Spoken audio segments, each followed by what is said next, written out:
gets high on you, and the space he invades, he gets by on you.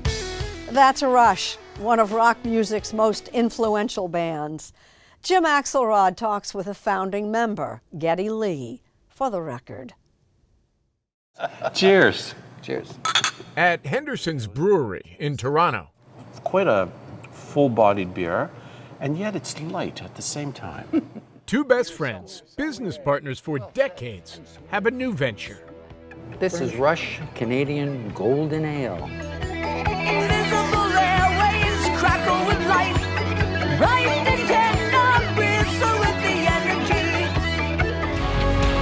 And as Geddy Lee and Alex Lifeson know, anything connected to their band Rush will most likely be a hit.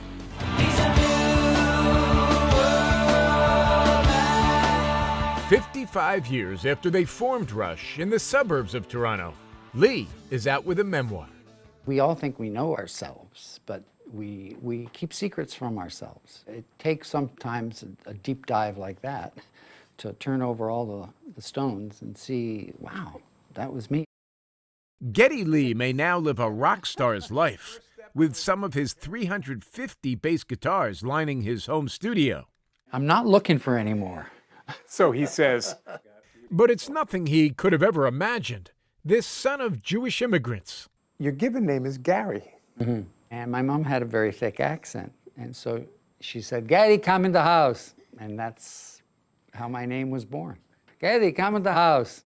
Holocaust survivors who had courted at Auschwitz. It's a miracle I'm sitting here and able to enjoy the fruits of my life, all because they held out and survived. That life his parents' determination provided was changed forever in 8th grade, when Lee started chatting with a kid sitting nearby in the back of the room. We were really goofy. It's so odd when he uses the word goofy. The future rock stars are always the coolest guys in the room. We wanted to be cool, but we were too goofy to figure out how to do that. Alex was on guitar, and Geddy played bass a few years later when they held auditions for a drummer. And to our everlasting good fortune, a lanky, shirtless, goofy guy pulled up in a Ford Pinto and started playing triplets like Machine Gun Rattle. Neil Peart completed the lineup that would stay together for the next 4+ decades.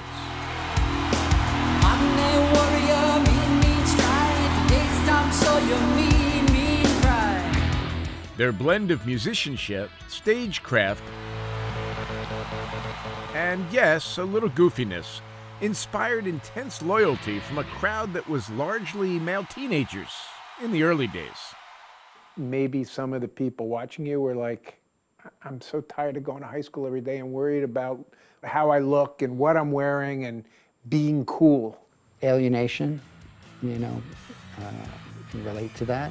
I mean, who wasn't alienated as a teen?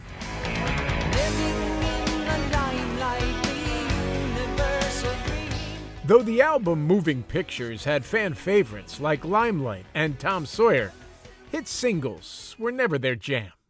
We used to sometimes say, wow, that's a catchy tune we just wrote. If somebody else played it, it might be a single. But if we play it, for sure we'll it up.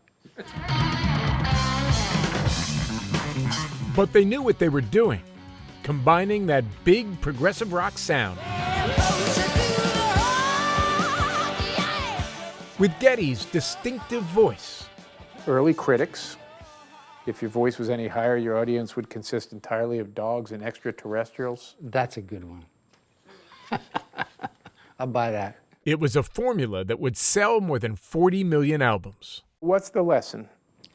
The lesson is be yourself and stick to your guns. This way, guys. And that might have been the whole story behind this legendary rock band. But in 1997, the music stopped. Neil Peart's daughter died in a car crash. It's the worst pain.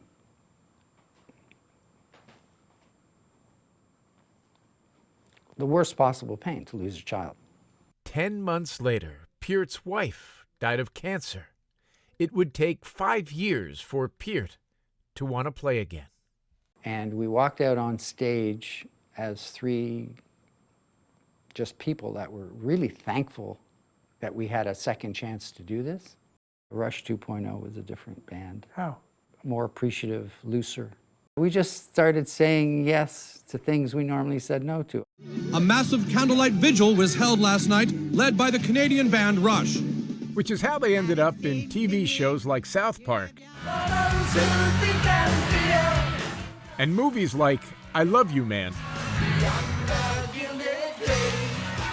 We'd see more women at our shows, like a lot more.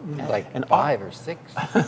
But it was really interesting to see the growth of the band go from that kind of cliquey thing, culty thing, to something more broader. The Godfathers of progressive metal. While they'd be inducted into the Rock and Roll Hall of Fame in 2013, tragedy wouldn't leave triumph alone. In 2016, Neil Peart was diagnosed with cancer. He died in 2020. And here you two are figuring out what the next chapter looks like, and someone's missing. Yeah, it's difficult to figure out what that chapter is without him. Have you and Alex ever talked about, let's go get one of the great drummers and tour again? Have we talked about it? Yeah. Will it happen? It's not impossible, but at this point, I can't guarantee it. While Alex strikes a more hopeful note, It's just not in our DNA to stop. Rush fans should know, however they continue to collaborate, Oh my goodness. This is Rush mustard. they'll do it the way they always have. Do what you believe, because if you do what someone else believes and you fail, you got nothing. If you do what you believe and you fail, you still have hope. Cheers. It's good. Yeah, it's great.